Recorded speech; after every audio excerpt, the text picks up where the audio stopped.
অসমৰ দালাল কিয় নাহিলি জুবিন দাক যেতিয়া লৈ গৈছিলি কিয় নাহিলি এতিয়া হা ভয় লাগিছে অসমলৈ আহিবলৈ তই নাভাবিবি যে মুখ্যমন্ত্ৰী ডাঙৰীয়াই তোক জেলত দিলেও তই জেলৰ পৰা ওলোৱাৰ পিছত যে তোৰ কি অৱস্থা হ'ব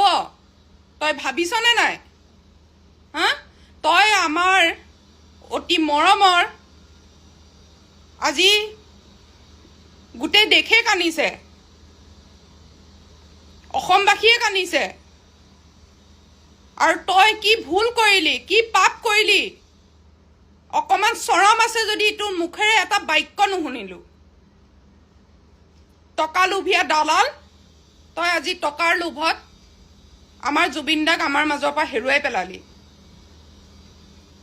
তই য'তেই নাথাক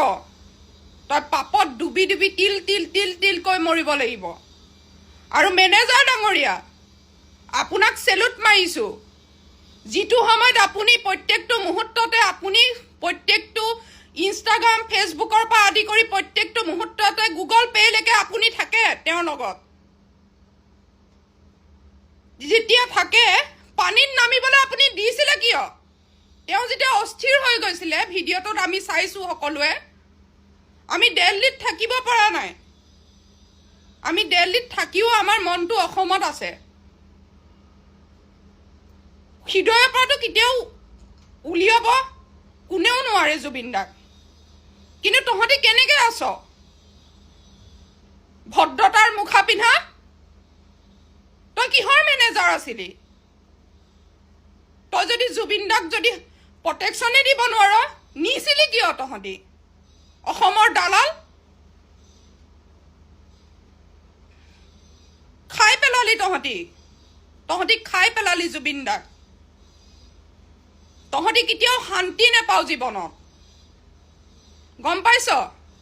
এতিয়া কাপোৰ নিচিনাকে মুখ খুলিব পৰা নাই কাপোৰখৰ নিচিনাকে লুকাই আছ ভয়ত তহঁতি হত্যাকাৰী হয় হত্যাকাৰী জুবিন দাৰ হত্যাকাৰী তহঁতি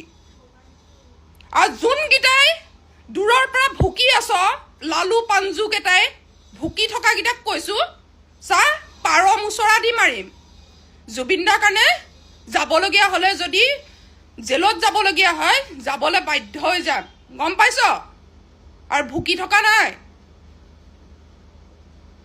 এই দিল্লীৰ পৰা ভুকি থকা নাই অসমলৈ যাম জুবিন দাক শেষ মুহূৰ্ত হ'লেও দেখা কৰিম জুবিন দা য'তেই নাথাকক ভালে থাকক গোটেই